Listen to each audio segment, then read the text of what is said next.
So for our final panel, we are looking forward to welcoming back to the stage Taylor, Dan, Midori, Andy, and James to discuss how they make ecological gardens function for garden visitors and the important relationships between designers and gardeners that allow plantings to reach their full potential. Thanks, guys.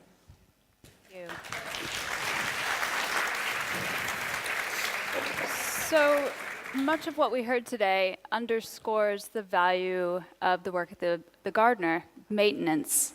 And often that work is so undervalued in the market. Gardeners aren't paid a living wage quite often.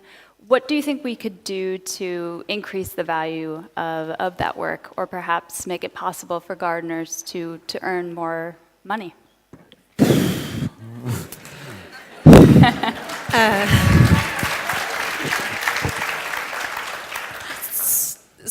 Can I make a quick start Yeah. on that? We talk to our clients at the very beginning of a project and talk to them about the importance of the maintenance. And we say, we will design to that. What are you prepared to invest in this? And then we try and push our clients to pay the gardeners a decent salary so that you then attract the best people and get that culture in the garden from the very beginning. So I think that's really imperative. Yeah, fantastic. Could I kick off now? Please. Well, I mean, I guess on the projects I work on, I try in most cases to get them to agree to having a long-term relationship with me as a starting point, because if that's absent, that's really, really difficult. And sometimes that's paid, and sometimes it's just them paying my train fare. So I can do it at minimal cost to myself, and sometimes that works and sometimes it doesn't. I think the difficulty is when you're working with public clients, they don't have the capacity to, suddenly say, well, I'm going to invent a new pay scale in the city of Sheffield for gardeners, and that's really, really hard. So, you don't have that flexibility. But I suppose if you're working with private clients, they can actually make those decisions much more readily, but it's much more difficult in the public realm. And that then raises a much bigger question, of, the value of work. And, I mean, as someone representing, although it's nearly 5 o'clock and I'm nearly finished, as someone representing a major landscape school, I think one of the problems we do have, for example, is if you look at what you might call the landscape industry as a whole, which is including people like landscape architects, sort of horticulturalists, contract people. One of the difficulties is we're not very joined up. In fact, we're not joined up at all. And I have to say that most landscape architects, we all moan about how things aren't very good in terms of maintenance, but we never see it's part of our responsibility as an industry to do something about that. So I think one of the goals of the Landscape Institute, for example, and I think the new chief executive, Daniel Cook, has probably got the wherewithal and I was going to say the balls, but I shouldn't really say that, and the oomph to do it, is to actually try to have a more joined up approach between the various industries which make landscapes, and by doing that, perhaps make a case for why we really do need better training and everything else. But if you just do it in isolation, I don't think it's going to work. Interesting. So, and in the world of public gardens and public parks, especially in the United States, I think there has to be a combination of messaging about, and I think more and more, at least in the United States, we're understanding the importance of parks, especially in urban centers. And so, for instance, the Trust for Public Land and City Parks Foundation have a whole campaign around how everybody should have access to a quality park within a 10-minute walk of where they live. And so I think there's more and more understanding around why it's important and who is going to take care of these parks. And so I think that is one side of it. And then on the other side of it, I think it has to come from, in many ways, government. In New York City, we just pushed through a spending budget so 1% of the city budget is going to now go to the Parks Department in New York City, which was a huge fight, and it's amazing. And it took a lot of players in the city and Parks Department. And part of that funding is going to be to go toward staffing, and it's going to go toward staffing. We're going to hire another 150 full-time and seasonal gardeners in the Parks Department in New York City. So, wonderful. Could I just have one more point on that? I mean, Sure. just a broad philosophical thought. I mean, it's a real paradox, isn't it? Because, you know, we're talking about the people who are the key oil in the machine, which allows the things we want to make happen to produce environments which are more meaningful and richer for human beings, at a time of when we politically, at a policy level, we have huge emphasis on human well-being, preventing mental illness, and all this sort of stuff. And yet the cog in the machine which will allow that to happen, and that is high-quality maintenance, you know, and so I think we probably need to try to have this argument, you know, at a societal level, you know, through that route of human well-being. And these are the people you need both for biodiversity and also for human health and well-being, because, quite frankly, they are the levers which governments understand. I think if you picture it at the level of, oh, Fred's a really worthy guy, and why doesn't that guy have a better living wage? You know, you're not going to win on that one. I think you've got to try and picture it in that policy context. Thank you. This is really a question for all of you, but maybe Midori, you could start.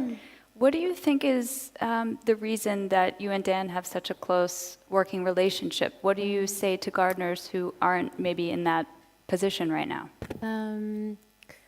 Because I originally learned, the garden design and the landscape design at university, so I understand, a basic, a little, but what it is. So, and also I'm a head gardener, but I'm in the position kind of like taking care of the garden instead of our owners.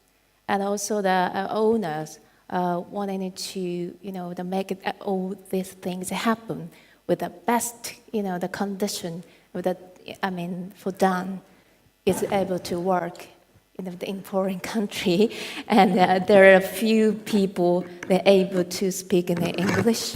So I kind of like, I have a mission to organize everything, so that means I need to understand his personality, a sense of beauty, what kind of texture he likes, and also what kind of books he'll read also.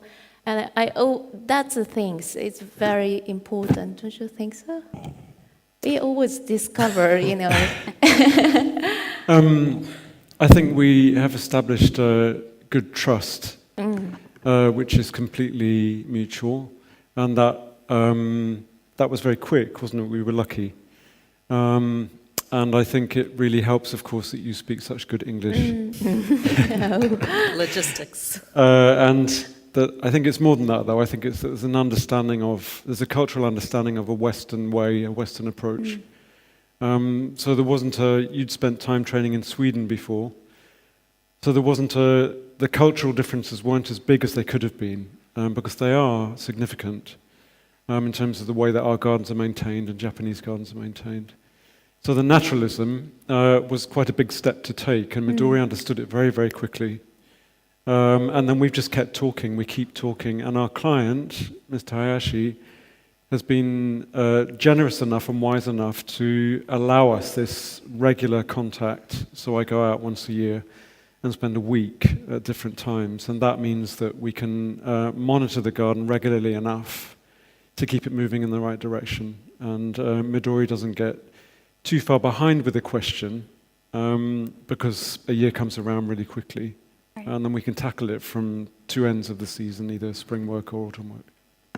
Also, we really like to discover each other's culture. So when Dan comes to the Millennium Forest, after the work in the garden, we often try to travel together to discover, for Dan, maybe discover new something in the culture, Japanese culture.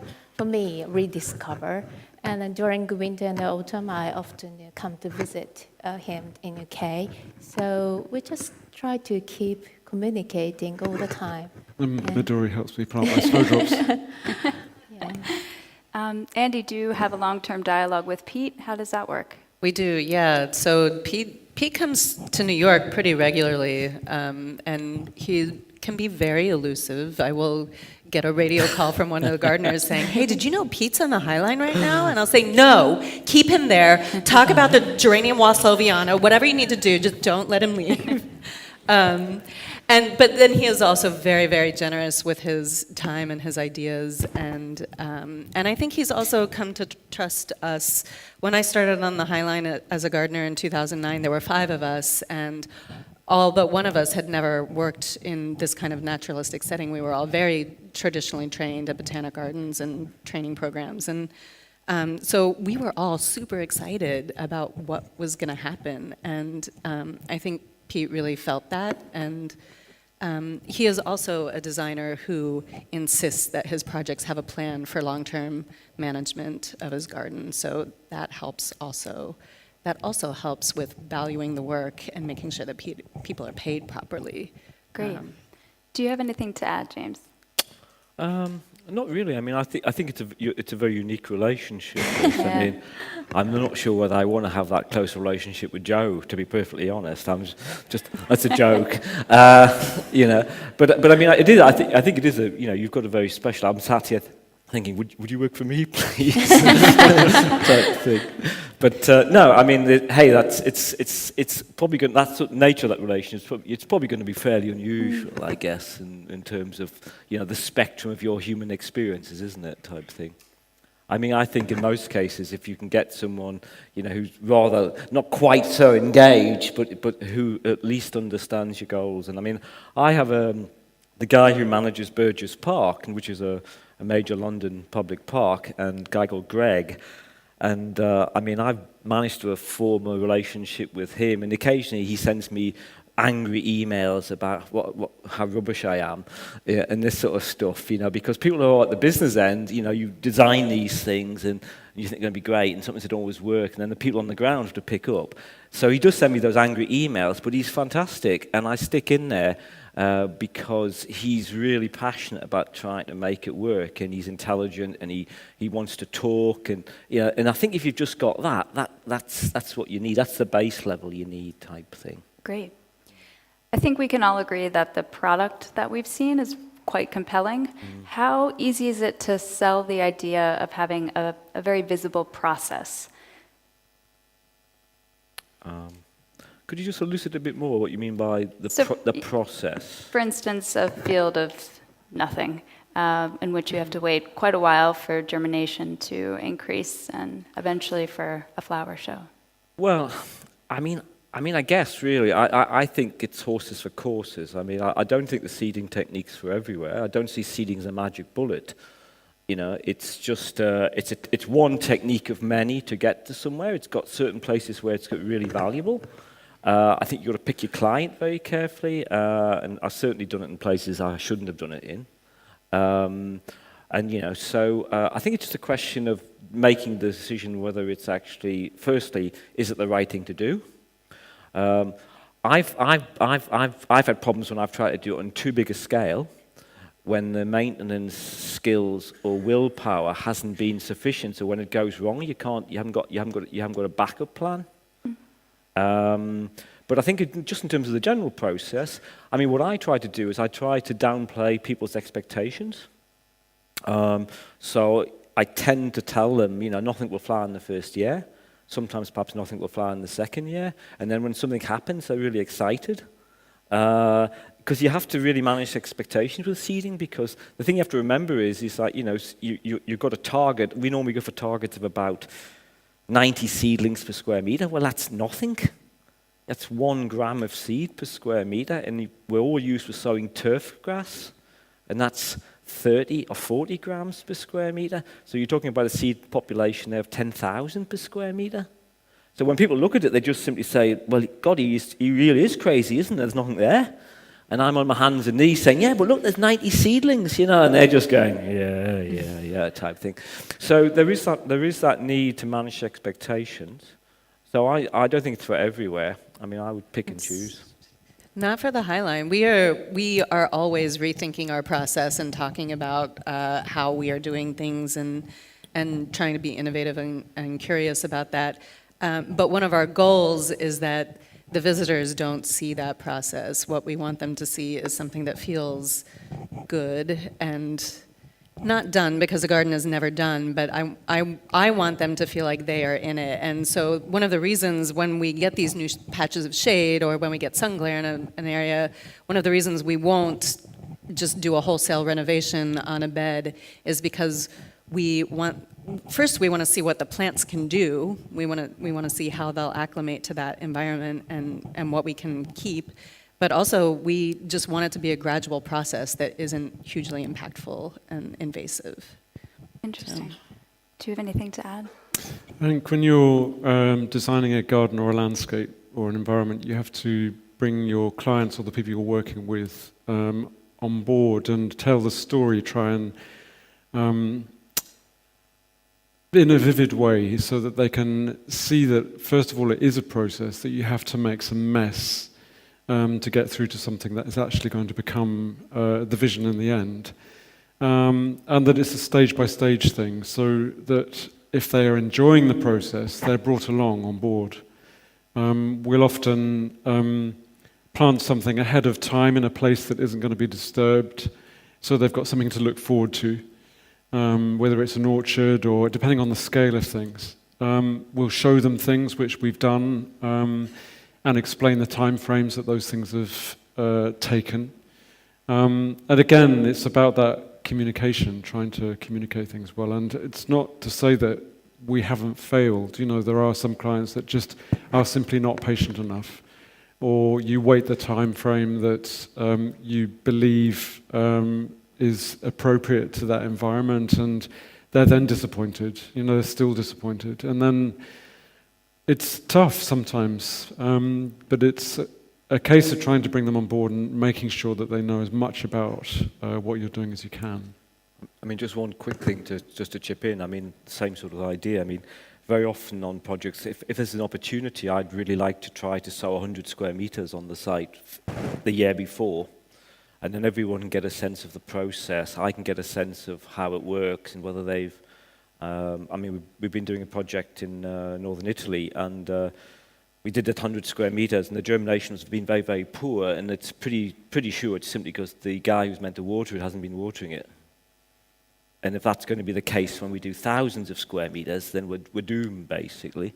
So that's really been set a lot of alarm bells for me, you know, about do I want to go ahead with this type thing? Along the lines that maybe these ideas aren't for every person or context, we know that the idea of preservation is in conflict with climate change. And so I wonder what you would say either to a gardener at a historic garden or someone who has to follow a very rigid planting plan, how they might incorporate these ideas into their work.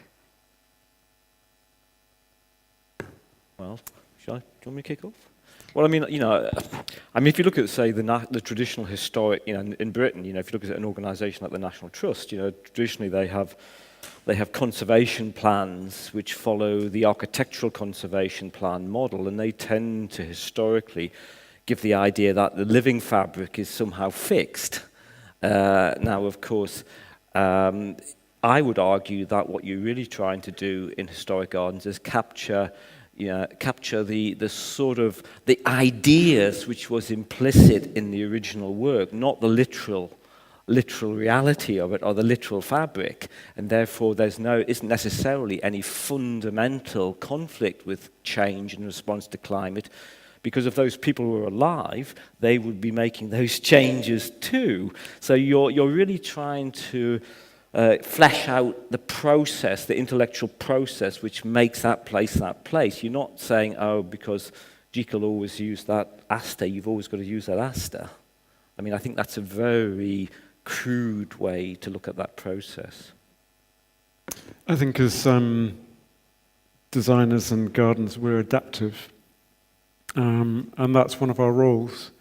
And that sometimes, as you're saying, it's about maintaining a spirit, but moving it forward in a way that you can see is going to be as sustainable as possible for the next 10, 15, 30 years.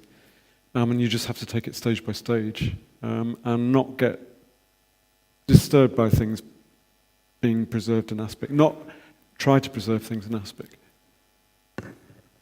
I think it's the most exciting part of gardening, so the unexpected thing that happened, even the climate change or even without climate change.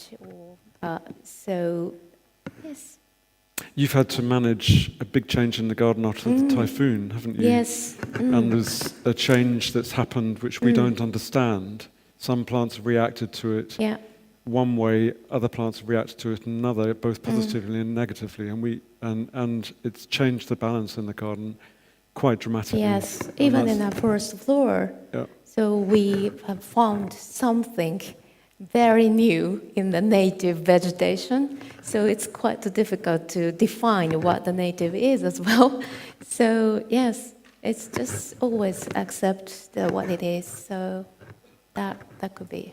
I think when you try to do those things on design projects, often, it's a very bumpy process, and you can get buy-in on some things and you can't on others. I know when we did the Olympic Park, I remember the discussions around the table, how we weren't going to use silver birch as a major element in the landscape because all of the forestry models said it would be unfit for the coming climate.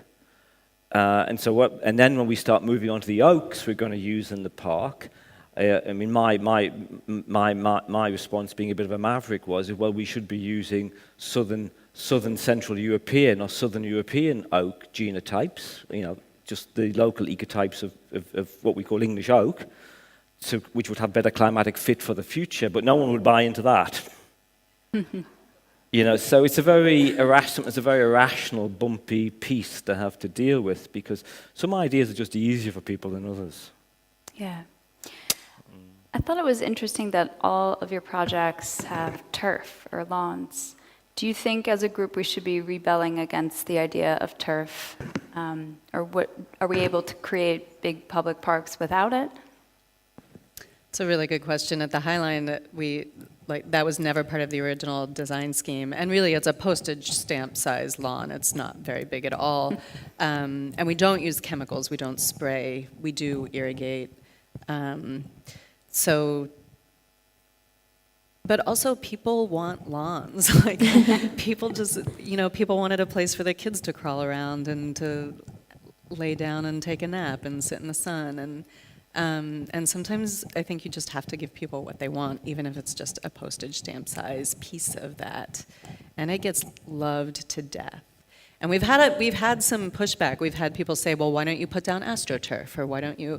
And I mean, the fact of the matter is, even a lawn serves some ecological function, right? It serves some sort of ecosystem function. It's not dead AstroTurf. It is still absorbing stormwater and supporting microbiology in the soil and all of that. So, I mean, I think you have to kind of, analyze the benefits and the costs and see where you come out at the end. What do you think? I think it's valuable. It provides valuable open space. The project we've been working on the King's Cross development, they found very quickly, because it became so popular, the space, that they needed these open spaces because people just spilled out, and they needed something soft for people to lie on, which wasn't hard paving or gravel. And it definitely has its function.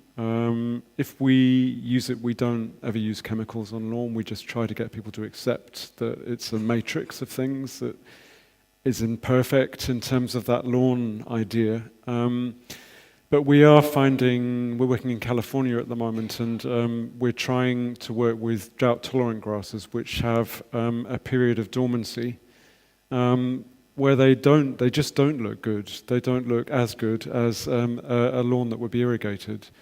And it's an uphill battle with our client who's wanting to irrigate. And we're just having to work at it and look at ways of trying to compensate with areas of drought-tolerant ground covers and then reducing the turf, so you've still got this sense of continuity of green and less space that may need to be irrigated. But it's a tricky one in drier or climates that are going to get drier. I mean, I think whether, the question presupposes that turf is some sort of ecological ill, And of course, whether that is so depends very much on how you manage it in a given culture. As a US culture, you know, turf is justifiably a problem because there's a bit of an obsession with wanting to put a lot of things on it that we don't have to put on it, such as pesticides, very high levels of nitrogen, and of course turf is just less fitted to your climate. Britain is a very low input. We make no inputs to turf whatsoever other than we expend energy cutting it. And so the question depends on where you are in the world. In China, it's a big problem too, because you have to put huge resources in to keep it actually there. But in Britain, it's demonstrably not really an environmental ill, other than it doesn't support much life, or not as much life as other systems. So my approach in Britain is that I think in public space, this is not specific to my own work, but just public space in general, what we need to do is we need to carry out a sort of audit where we say, well, what mown grass space do we really, really need? And what is just simply the product of a mowing culture in local government where we're set up to mow, so we mow type thing, because that's how it really works. It's not based on any rational thing, it's just we got the kit, so we got to do it type thing. And so we can pull back from that, and we have to start looking at replacing turf with things like meadows or with woodland or other things which give more multiple benefits.